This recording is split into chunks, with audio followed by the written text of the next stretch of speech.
This is barbecue.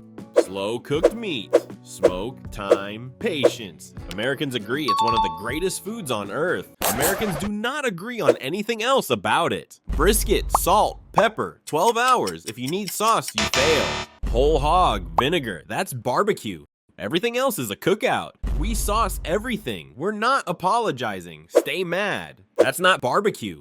That's a crime. Every state thinks their barbecue is the best. Every other state is committing a war crime against meat. Here's why Americans turn slow-cooked food into regional warfare. Prepare for beef. Literally.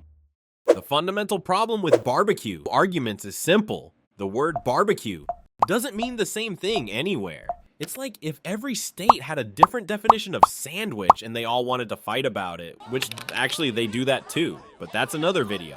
Let's meet the factions. Texas, beef brisket, smoked 12 to 18 hours, seasoned with salt and pepper. That's it. That's the list. Sauce, optional. Some pitmasters consider it an insult. Put sauce on a Texan's brisket without asking and you've committed a crime. North Carolina, whole hog with vinegar-based sauce. Sounds simple. It's not. North Carolina can't even agree with itself. Eastern North Carolina, vinegar and pepper. That's the sauce. Tomato is the enemy. Western North Carolina adds tomato to the vinegar. Same state, two factions, genuine tension at family reunions. Bring the wrong sauce to the wrong side and people will smile politely. But they'll remember. They always remember. Kansas City, they smoke everything. Ribs, brisket, burnt ends, sausage, chicken, probably furniture if you left it near the pit. Then they cover it all in thick, sweet tomato molasses sauce. Texas finds this personally offensive, and Kansas City doesn't care. They're too busy being delicious. Memphis, pork ribs eaten either wet with sauce or dry with just spice rub, which is correct.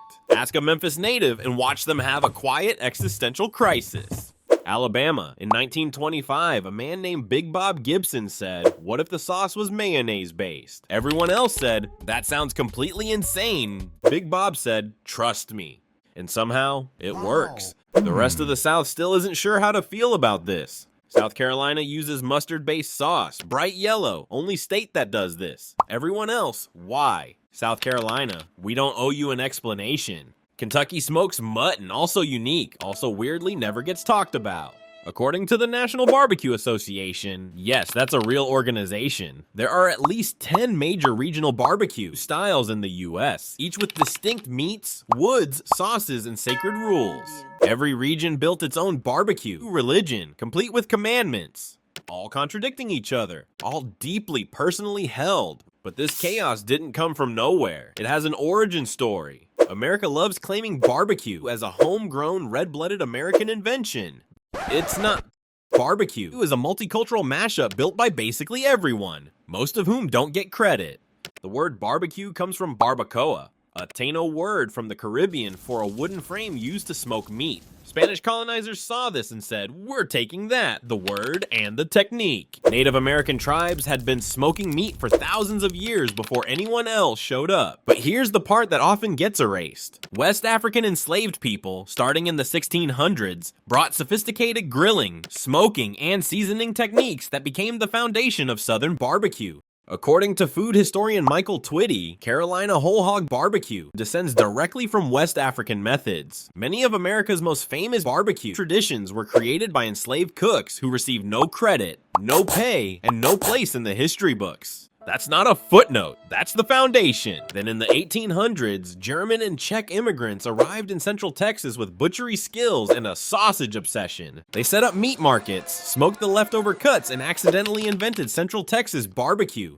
So Texas brisket, the most aggressively Texan food in existence, was created by German immigrants. Don't tell Texas. American barbecue is indigenous smoking, plus Caribbean barbacoa, plus West African grilling, plus German butchery, plus whatever else people brought. Everyone has historical ammunition to claim we started it, which is exactly why everyone fights about it.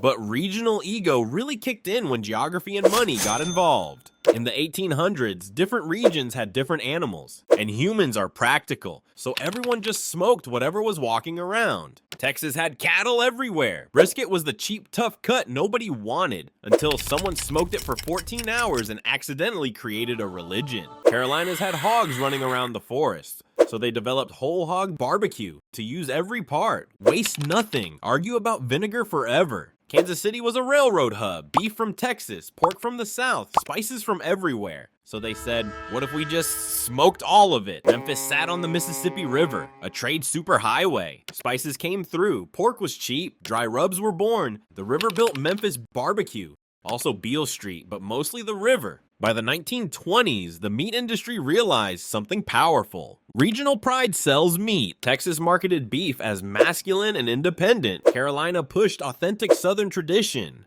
Kansas City called itself barbecue, capital of the world, a title they gave themselves. They turned food preference into regional identity. Suddenly, you weren't just eating dinner, you were pledging allegiance. And then competitions made it official. Barbecue. Competitions took backyard traditions and turned them into full contact sport. And Americans showed up ready to fight over pork shoulder. Memphis in May World Championships started in 1978, and today there are over 500 sanctioned barbecue competitions every year, organized by groups like the Kansas City Barbecue Society. American Royal hands out over $100,000 in prizes. Memphis in May generates $10 million in economic impact. These aren't cookouts, they're economic events powered by smoke and regional spite. The judging is unhinged. Judges examine smoke rings like wine sommeliers analyzing a vintage Bordeaux. There are heated debates about bark texture. Teams spend $10,000 to $30,000 on competition rigs. People wake up at 3 a.m. to baste ribs. Grown adults cry over brisket in public without shame. Then TV arrived with shows like Barbecue, Pitmasters, turning regional superiority complexes into primetime entertainment. Texas wins. Carolina wins. Alabama wins with white sauce. Competitions don't just reward barbecue. They validate entire regional identities. Losing isn't just losing a trophy. It's losing an argument about where you're from. And then social media poured gasoline on everything. Social media gave everyone a megaphone, and everyone immediately used it to yell about barbecue. Post Texas brisket is overrated and watch 3,000 Texans appear in your mentions like they were summoned.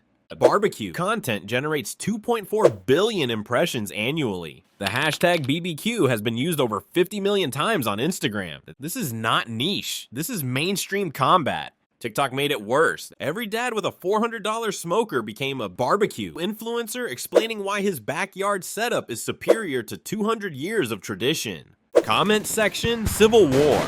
In 2022, someone posted, Kansas City barbecue is just meat soup. 40,000 quote tweets, most of them furious. Kansas City took it personally, because insulting someone's sauce isn't just insulting their food, it's insulting their grandmother. But all this intensity, the arguments, the competitions, the Twitter wars, it's not really about the meat.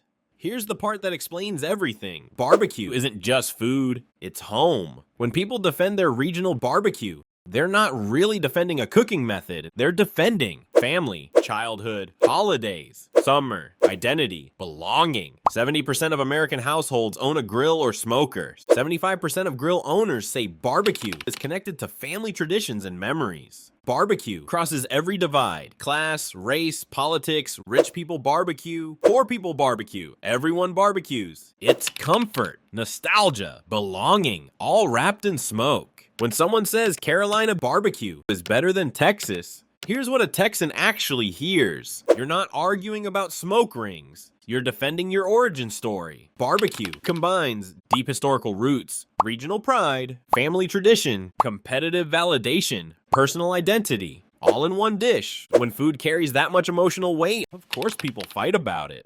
So why does every state think they have the best barbecue? Identity. This is who we are. History, indigenous, African, European, all of it. Territory, a regional pride built over generations. Competition, 500 events, $100,000 in prizes, actual tears. Nostalgia, family, childhood, summer, home. Tribalism, social media made it a contact sport. Texas isn't wrong about brisket. Carolina isn't wrong about whole hog. Kansas City isn't wrong about burnt ends. Memphis isn't wrong about ribs. Alabama isn't wrong about white sauce. Probably.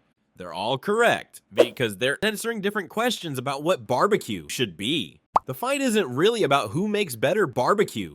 It's about whose version of America is more real. And that's peak America, taking something everyone shares, slow cooking meat over fire, and turning it into a competition where regional pride becomes personal identity, where people defend their sauce recipe like it's in the Constitution. Barbecue is America's love language, and also America's favorite argument, because if there's one thing Americans love more than barbecue, it's being right about barbecue. If you enjoyed watching us explain why your uncle will die on a hill made of brisket, hit subscribe. We've got more American regional warfare to unpack. And whatever your barbecue allegiance is, beet, you're right, beet, probably.